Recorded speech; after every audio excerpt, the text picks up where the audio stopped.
In this episode, I will introduce the event listeners that I will use to control the position of the ball using the arrow keys, and the request animation frame so that I can repaint the canvas 60 times in every second, and then the ball will look like it's moving.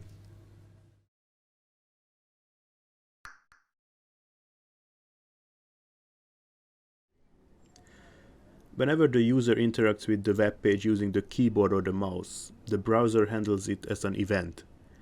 The procedure that waits for these events to occur is called event listener, and to use an event listener, I'm going to call the add event listener function, which will take two parameters, the event type and the listener, which will be a function that will be called whenever the event is delivered on the target. Here the target is a document object model element, like a button or an input field or something like that. For me it will be the canvas. So I go to the code, and if I want to use the canvas as a target, then first of all I need to indicate that the canvas element can be focused. And the way I'm doing that is creating a new attribute in the canvas element in the HTML file called tab index, and the value of that will be 0. And now if I save this and I go to my canvas, and if I click on this now, then the border will turn from black to like green or blue, something like that, and that means that the canvas is now focused. So this is the way I use it as a target. I call the add event listener function, and the event type will be key down, meaning that if I press a key on the keyboard, and the second parameter will be an anonymous function, which means that it's not bound to an identifier. I can just write console.log to see if it works, and the message will be a key has been pressed. So now I save it and I open the developer tools, and I have to be careful that the canvas is focused. And now if I press a key, then I see the message on the console, and if I keep pressing keys, the number of these outputs will increase. Now I can pass an event object to this function, which contains properties that describe the event. And if I console.log that object, then I can see the properties of the event. For example, the key that I just pressed is the left arrow. It's called arrow left here. And the one I'm really interested in is the key code, which refers to the ASCII code of the character. So I can output the key code only, and then I can experiment which arrow keys has which ASCII code.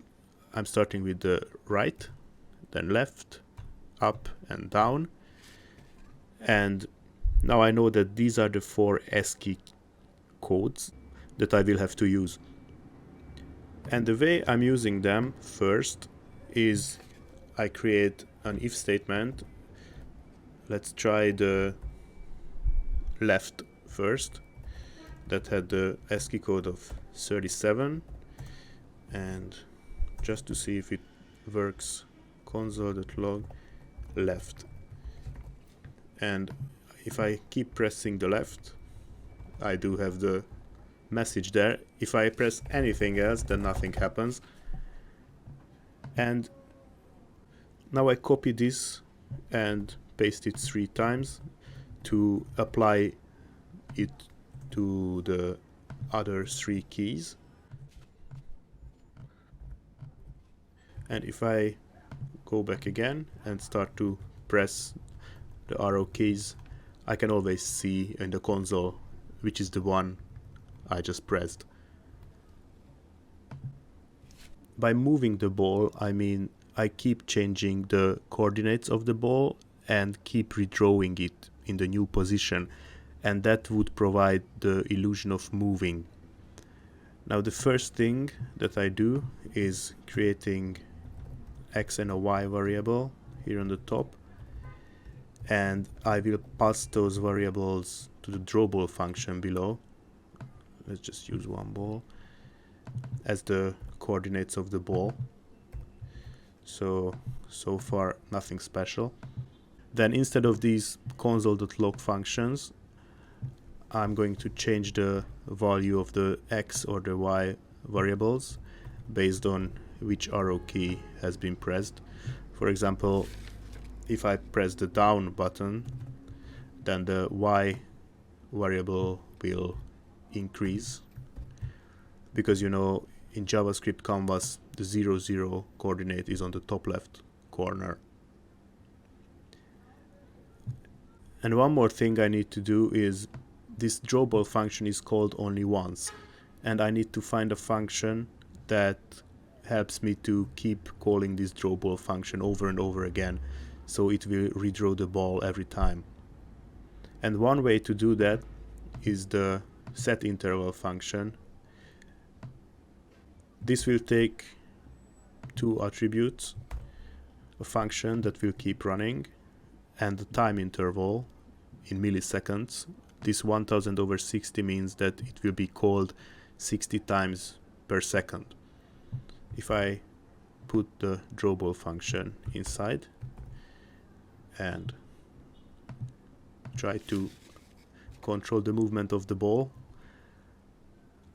I can see that the ball is moving. The problem is that all the previous balls that has been drawn before stay on the canvas. To avoid that, I would need the clear rectangle method that will take the top left and the bottom right coordinates of a rectangle.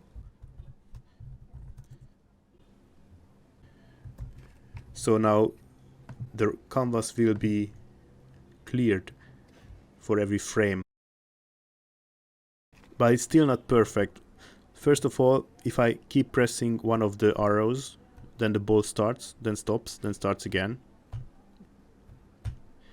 And also it cannot go in two directions in the same time. It cannot go to down and left and up and right and things like that. Now there is a way to solve that, and what I'm going to do now is creating 4 Boolean variables, left, up, right and down, and I will have an event listener that will make the Boolean variables true whenever the key is pressed, and they will turn to false whenever the key is released. And I will create a function that will change the coordinate only if the variable is true. So I create the 4 Boolean variables first, and then instead of changing the coordinates here, I will just set their yu to true.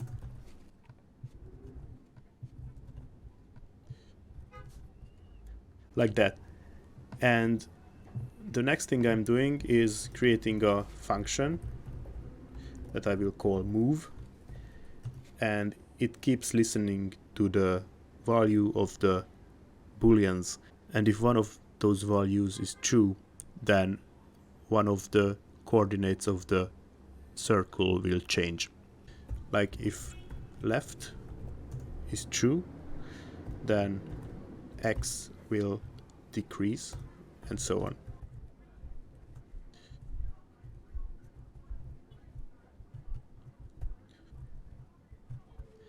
And if I add this move function inside of the set interval, then I can see that the ball is moving, but it doesn't stop when I release the arrow key, and that's why I need another event listener which will listen to the key up.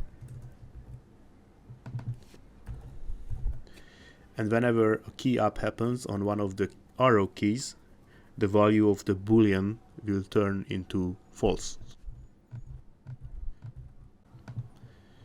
And I try again, and now it keeps going as long as I press one of the arrow keys. I cannot even press two in the same time,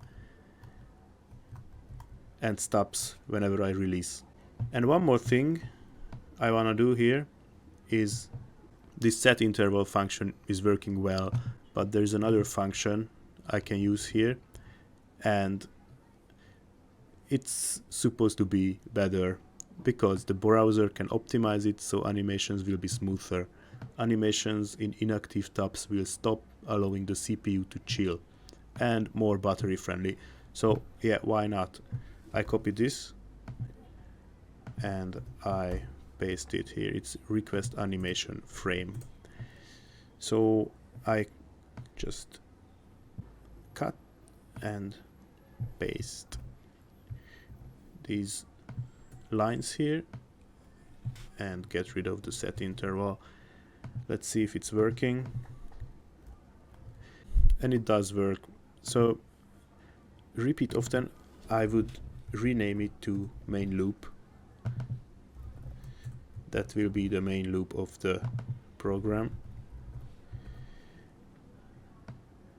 And the rest can stay for now. So this is how I move a circle on the canvas using the arrow keys. And in the next episode I'm going to create a ball class